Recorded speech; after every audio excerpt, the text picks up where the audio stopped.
സംസ്ഥാനത്ത് ബി.ജെ.പി. ഏറ്റവും നോട്ടമിടുന്ന ജില്ലയാണ് തിരുവനന്തപുരം. എ ക്ലാസ് മണ്ഡലങ്ങൾ ധാരാളമുള്ള ജില്ല ബി.ജെ.പിയുടെ ലിസ്റ്റിൽ. തിരുവനന്തപുരം പാർലമെന്റ് മണ്ഡലമാണ് ആദ്യം നോട്ടമിട്ടത്. പക്ഷേ കിട്ടിയത് തൃശ്ശൂരാണെന്നേ ഉള്ളൂ. അപ്പോൾ വരാൻ പോകുന്ന നിയമസഭാ തിരഞ്ഞെടുപ്പിൽ ഒരു 4 സീറ്റ് പ്രധാനമായും തിരുവനന്തപുരം ജില്ലയിൽ ബി.ജെ.പി. ഉന്നം വയ്ക്കുന്നില്ലേ? 4 സീറ്റുണ്ട്, ഉന്നം വെക്കുന്നുണ്ട്. കുറച്ചുനേരം ഉന്നം വെക്കാൻ തുടങ്ങിയിട്ട്. 2026 ഫലവത്താകുമായിരിക്കും അല്ലേ? അതവരുടെ സ്ഥാനാർത്ഥിനെയൊക്കെ ആശ്രയിച്ചിരിക്കാം. നിയമസഭാ ഇലക്ഷൻ്റെ സാഹചര്യം ലോക്സഭ പോലെ അല്ലല്ലോ. അത് കുറച്ചുകൂടി താഴെത്തട്ടിൽ കൂടുതൽ പരിചയമുള്ള സ്ഥാനാർത്ഥികൾ കേരള പൊളിറ്റിക്സ്. ലോക്സഭയിൽ കോൺഗ്രസിന് ഇത്രയും മേൽക്കൈ കിട്ടാൻ കാരണം അവിടെ കേന്ദ്ര തലത്തിൽ ബി.ജെ.പിക്കെതിരെ എന്തെങ്കിലും ചെയ്യാൻ പറ്റിയ കോൺഗ്രസിനാണെന്നുള്ള തോന്നലുണ്ടോ? കേരളത്തിൽ കോൺഗ്രസിന് ആവശ്യമില്ലല്ലോ. പിണറായി ഉണ്ടല്ലോ, RSSകാരുടെ അങ്ങനെ ഊരിപ്പിടിച്ച വാളിൻ്റെ ഇടയിൽ കൂടെ ഒക്കെ പോയിട്ടുള്ള ആളല്ലേ. അപ്പോൾ അത് ആ ഒരു വിശ്വാസം ഉണ്ട് ആളുകൾക്ക്. തലശ്ശേരി കലാപത്തിൽ പിണറായി വഹിച്ചിട്ടുള്ള അത് അടിച്ചമർത്തുന്നതിൽ പിണറായി വഹിച്ചിട്ടുള്ള പങ്ക്, അങ്ങനെ ഒരുപാട് കഥകൾ മുസ്ലിം കമ്മ്യൂണിറ്റീൻ്റെ ഇടയിലുണ്ട്. ക്രിസ്ത്യൻ കമ്മ്യൂണിറ്റി, പെന്തക്കോസ്, ഇങ്ങനെ മതപരിവർത്തനക്കാർക്കും RSSകാരെ പേടിയാണ്. അപ്പോൾ എന്തെങ്കിലും പ്രൊട്ടക്ഷൻ കൊടുക്കണ കോൺഗ്രസ്സുകാർക്ക് പറ്റില്ല. കോൺഗ്രസ്സുകാർ വെള്ളമായിട്ട് അവിടെ പോവുകയുള്ളൂ. അവിടെ താഴെത്തട്ടിലാണെങ്കിൽ RSSനെ തിരിച്ചല്ലെങ്കിൽ CPM തന്നെ പറ്റുള്ളൂ എന്നുള്ളൊരു ഫീൽ. അങ്ങനെയൊക്കെയാണ് CPM ഈ നിയമസഭാ പഞ്ചായത്ത് ഇലക്ഷൻ വരുമ്പോൾ CPM കയറുന്നത്. പിന്നെ വേറൊരു കാര്യം എന്ന് വെച്ചാൽ ഇവരുടെ CPMന് എപ്പോഴും രണ്ടാം നില നല്ല ലീഡർഷിപ്പ് ഉണ്ടാവും. അവർ വളർത്തിക്കൊണ്ട് മുമ്പ് കോൺഗ്രസ് ഉണ്ടായി, ഇപ്പം ഇല്ല. അപ്പോൾ അവർ എല്ലാ വീട്ടിലും എല്ലാ കാര്യത്തും ഇപ്പോൾ RSSന്റെ വീട്ടിലെത്തും, SDPIക്കാരുടെ വീട്ടിലെത്തും, എല്ലാ വീട്ടിലും അവരെത്തും ആവശ്യമുണ്ടെങ്കിൽ. അങ്ങനെ സിസ്റ്റം ഉണ്ട് അവർക്ക്. ബി.ജെ.പിൻ്റെ ഒരു പ്രശ്നം എന്ന് വെച്ചാൽ ബി.ജെ.പിക്ക് അങ്ങനെ രണ്ടാം നില നേതാക്കന്മാർ വലിയ തോതിലൊന്നും ഞാൻ കണ്ടിട്ടില്ല.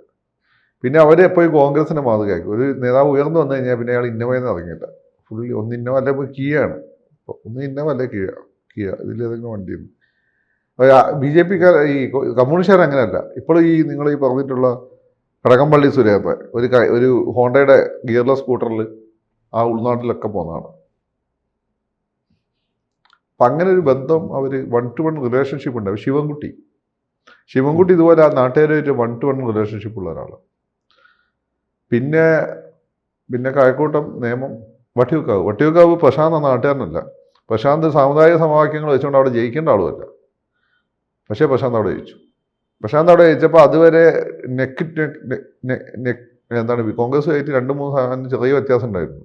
CPM മുമ്പ് അവിടെ 3-ാം സ്ഥാനത്ത് പോയത് ഫൈറ്റ് ആയിരുന്നു അവിടെ. പക്ഷേ തിരുവനന്തപുരത്തെ സുരേഷ് മത്സരിച്ചപ്പോൾ സുരേഷ് ഡിസ്റ്റന്റ് തേർഡായിപ്പോയി. ആര് വലിച്ചു എന്ത് വലിച്ചെന്ന് ഞാൻ പറയുന്നില്ല. കുമ്മനത്തിന് സീറ്റ് നിഷേധിച്ചു എന്നൊക്കെ പറഞ്ഞിട്ട് ചില ആളുകൾ പ്രശ്നം ഉണ്ടാക്കി. അത് അവിടെയാണ് പ്രശാന്ത് കയറിയത്. പ്രശാന്ത് എന്ന് വെച്ചാൽ പ്രശാന്ത് കോർപ്പറേഷൻ മേയറായിരുന്ന സമയത്ത് ഈ അവിടെയുള്ള ഒരു ഏറ്റവും പ്രധാനപ്പെട്ട ഒരു കമ്മ്യൂണിറ്റിയാണ്. അവിടെ ഏറ്റവും കൂടുതൽ എസ്റ്റാബ്ലിഷ്മെൻറ്റ്സുകളുള്ള ഈ മലയോര മേഖലയിൽ അവിടെ നിന്ന് സെറ്റിൽ ചെയ്തിട്ടുള്ള ഈ മലങ്കര ക്രിസ്ത്യൻ കമ്മ്യൂണിറ്റി. ക്ലിമിസ് തിരുമേനിയല്ല അവരുടെ ബിഷപ്പ്. അപ്പോൾ അവരുടെ ഇടയിൽ പ്രശാന്തിന് ഭയങ്കര കോൺഗ്രസിൻ്റെ വോട്ടായിരുന്നു. അപ്പോൾ എനിക്ക് എപ്പോഴും നമ്മുടെ ബൈ ഇലക്ഷൻ നടന്ന സമയത്ത് കോൺഗ്രസിൻ്റെ ശക്തി മേഖലകളിലാണ് എണ്ണാൻ തുടങ്ങുന്നത്. കോൺഗ്രസിന് മേൽക്കൈ ഉണ്ടാകുന്നത് പത്തക്കാർ തന്നു. പക്ഷേ അവിടെ എണ്ണി തുടങ്ങിയപ്പോഴേ പ്രശാന്ത് കയറി തുടങ്ങി. അപ്പോൾ അവിടെയുള്ള ബിഷപ്പിനും ആളുകൾക്കും ആ കമ്മ്യൂണിറ്റിക്ക് ഇയാളെ നല്ല കാര്യമാണ്. പിന്നെ അവിടെ വട്ടിയൊക്കെ നല്ല മുസ്ലിം കമ്മ്യൂണിറ്റി ഉണ്ട്. അവർ RSSനെ പേടിച്ചിട്ട് പ്രശാന്ത് മാത്രമല്ല വളരെ എല്ലാ സ്വീകാര്യനായ ഒരു നേതാവാണ് കേരളത്തിൽ തന്നെ പോലെ. അപ്പം അങ്ങനെ വരുമ്പം അവിടെ പക്ഷേ നമ്മുടെ കൃഷ്ണകുമാറാണ് ബി.ജെ.പിയുടെ സ്ഥാനാർത്ഥി എന്ന് കേൾക്കുന്നത്. കൃഷ്ണകുമാർ ഇപ്പോൾ ആളുകൾക്ക് സ്വീകാര്യനും സൗമ്യനുമായിട്ടുള്ള ഒരാളാണ്. അപ്പോൾ അതുപോലെ ഈ നമ്മുടെ നേമത്ത് ശിവൻകുട്ടിക്ക് ഇപ്പം വേറൊരു പ്രശ്നം കൂടിയുണ്ട്. പ്രശ്നമല്ല, ഒരു ഗുണമായിട്ട് വന്നതെന്ന് വെച്ചാൽ ഈ ഇടതുപക്ഷ ഗവൺമെൻറ്റിൽ മന്ത്രിമാർ ഏറ്റവും ഇടതുപക്ഷ സ്വഭാവം കാണിക്കുന്ന മന്ത്രി എന്നുള്ള ഒരു ഇമേജ് വന്നിട്ടുണ്ട്. അത് നേമത്തകര് ഗുണമായിരിക്കും. ആ നേമത്തൊരു ഹിന്ദുത്വ വോട്ടുള്ള ഒരു സ്ഥലമാണ്. അപ്പോൾ ശിവൻകുട്ടിൻ്റെ ഈ നിലപാടുകൾ ചിലപ്പോൾ അത് കോർ വോട്ടിനല്ല, ബി.ജെ.പിൻ്റെ കോർ വോട്ടിനല്ല, പെരിഫറിയിലുള്ള വോട്ടിനെ സ്വാധീനിക്കാം. പക്ഷേ ശിവൻകുട്ടി മത്സരിക്കാൻ സാധ്യതയില്ല. അല്ല ശിവൻകുട്ടി മത്സരിച്ചില്ലേ രാജിവശപ്പെട്ട്. ശിവൻകുട്ടി മത്സരിക്കാനാണ് ബുദ്ധിമുട്ടാവും. കാരണം ശിവൻകുട്ടി വളരെ പോപ്പുലർ. ശിവൻകുട്ടി ഒരാൾ പാരം വെക്കാനല്ല. ആര്യരാജെന്നെ പേര് കേൾക്കുന്നുണ്ട്. ആര്യ കൊള്ളാം, മേയർന്ന രീതിയിൽ ആരും കുഴപ്പമൊന്നുമില്ല. പക്ഷേ ശിവൻകുട്ടീൻ്റെ ആ ഒരു അതൊന്നും അത്ര എളുപ്പമല്ല എന്ന്, ആ സ്റ്റാച്ചറിലേക്ക് വളരാന്നുള്ളത്. ശിവൻകുട്ടി അവിടെ താഴെ തട്ടുന്ന വന്ന ഒരാളല്ലേ. അതിൻ്റെ ഒരു ശക്തി ഉണ്ട് ശിവൻകുട്ടിക്ക്. എല്ലാവരും ഒരു സ്ഥലത്ത് പോയ ശിവൻകുട്ടിക്ക് അവിടെ എല്ലാവരും പേരെടുത്ത് വിളിക്കാൻ പറ്റും. എടാ പോടാന്ന് വിളിക്കാൻ പറ്റും. ശിവൻകുട്ടി വിളിച്ചാൽ ആര് വിളിച്ചത് ആളുകൾ പോയി പണി നോക്കാൻ പോകും. ആര്യാജയിൽ നല്ല സാധനം. പക്ഷേ ശിവൻകുട്ടി എന്നുള്ള വ്യക്തിക്ക് കിട്ടുന്ന വോട്ടുണ്ട്. അതുപോലെ ഈ തിരുവനന്തപുരം ജില്ലയിൽ അതുപോലെ മറ്റൊരു മണ്ഡലമാണ് കാട്ടാക്കട. ലോക്സഭാ തെരഞ്ഞെടുപ്പിലെ ആറ്റിങ്ങൽ പാർലമെന്റ് മണ്ഡലത്തിൽ വരുന്നതാണ്. പിന്നെ മുരളീധരൻ അവിടെ 1-ാം സ്ഥാനത്ത് എത്തിയതുമാണ്. പക്ഷേ കാട്ടാക്കടയിൽ IB സതീഷ് ആണെങ്കിൽ CPM-ന്റെ ബുദ്ധിമുട്ടാവും. കാരണം IB സതീഷ് അവിടെ ഈ പറഞ്ഞതുപോലെ ശിവൻകുട്ടി നിയമത്തേതുപോലെയാണോ അതുപോലെ തന്നെയാണ് IB സതീഷ്. IB സതീഷ് അത് കോൺഗ്രസിന്റെ സ്ട്രോങ് ആയിരുന്നു, ശക്തന്റെ സ്ട്രോങ് മണ്ഡലമായിരുന്നു.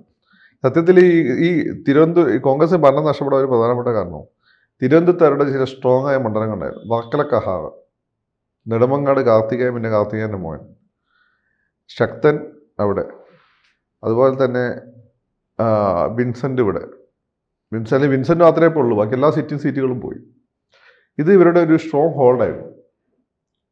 ഇവിടെയൊക്കെ LDF-ന് സ്വാധീനമുണ്ട്, പക്ഷേ കോൺഗ്രസ് ഈ സ്ഥാനാർത്ഥികളെ മികവിൽ ജയിക്കുന്നതായിരുന്നു. അപ്പം അത് പോയത് UDF-ന് വലിയ ക്ഷീണമാണ്. അപ്പോൾ ശക്തന് ബേസിക്കലി BJP-ക്ക് പണ്ട് അവിടെ ഒരു പ്രധാനപ്പെട്ട നേതാക്കന്മാർ കൃഷ്ണദാസ് നിരന്തരം മത്സരിക്കുന്ന സ്ഥലമാണ്. അപ്പോൾ അവർക്ക് ഒരു വോട്ട് ബാങ്ക് അവിടെ ഉണ്ട്. കോൺഗ്രസിൻ്റെ വോട്ട് ബാങ്ക് പറഞ്ഞാൽ നാട ക്രിസ്ത്യൻ കമ്മ്യൂണിറ്റി, പിന്നെ കുറച്ച് നായേഴ്സും ആയിരുന്നു. ക്രിസ്ത്യൻ നാട പ്ലസ് ഈഴവ വരുമ്പോൾ അതൊരു മറ്റേ ഇതും കൂടിയാവും. ആരോ വോട്ടാവും, CPM-ൻ്റെ വോട്ട്.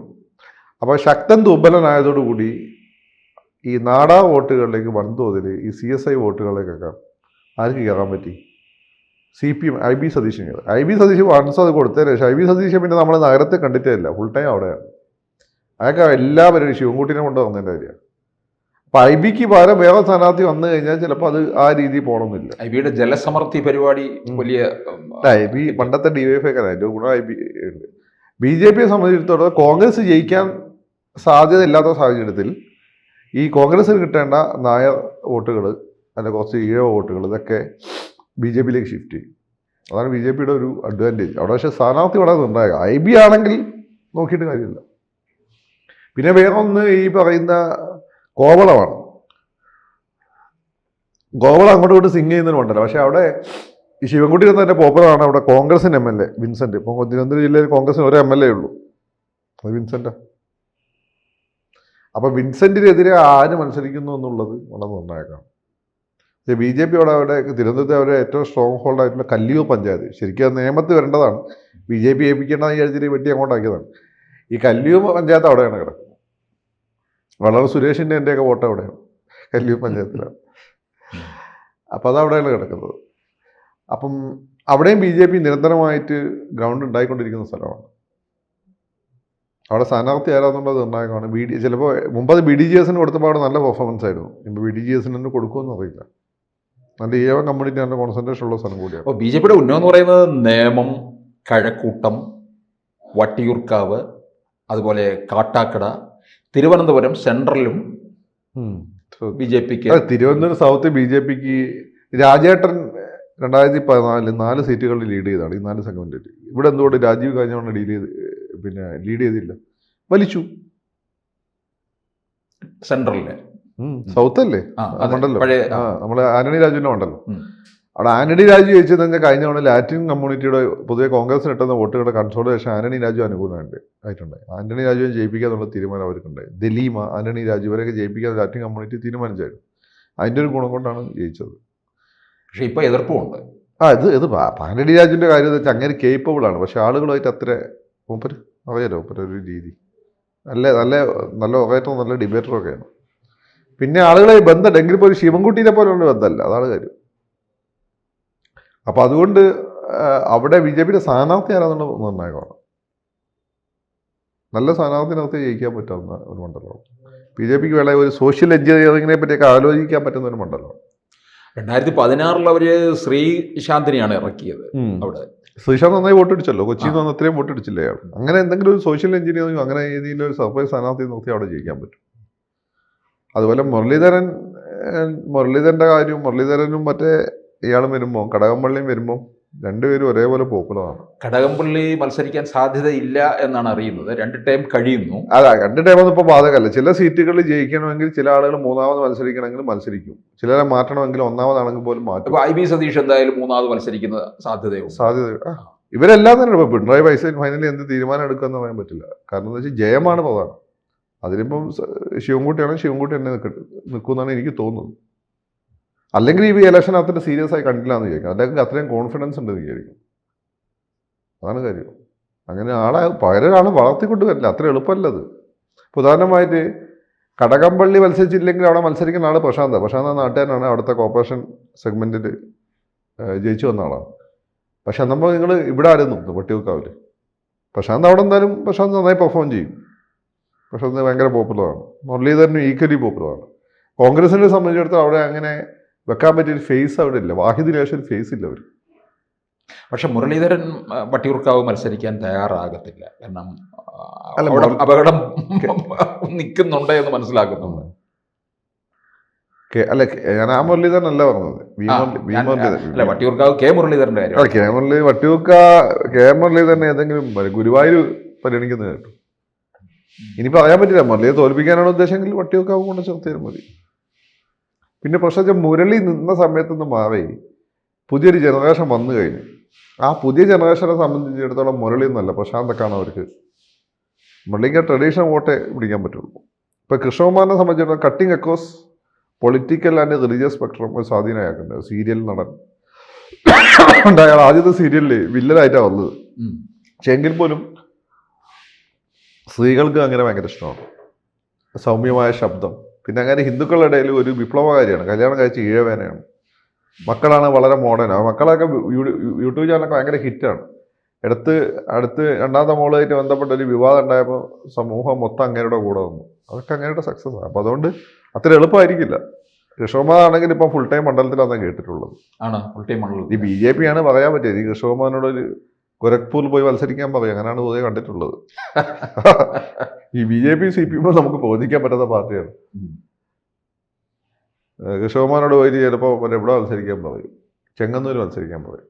ചെങ്ങന്നൂരുള്ള മറ്റേ BJPൻ്റെ ഒരു ബുദ്ധിയുണ്ടല്ലോ, ഡൽഹി കന്ന് അയാളോട് ചിലപ്പോൾ തിരുവനന്തപുരം സൗത്തിൽ മത്സരിക്കാൻ പറയും. അതൊക്കെ ചെയ്യും BJP. കൂടുതൽ വാർത്തകളും വിശേഷങ്ങളും നിങ്ങളിലേക്ക് എത്താൻ ABC മലയാളം സബ്സ്ക്രൈബ് ചെയ്യുക, ബെൽ ബട്ടണും അമർത്തുക.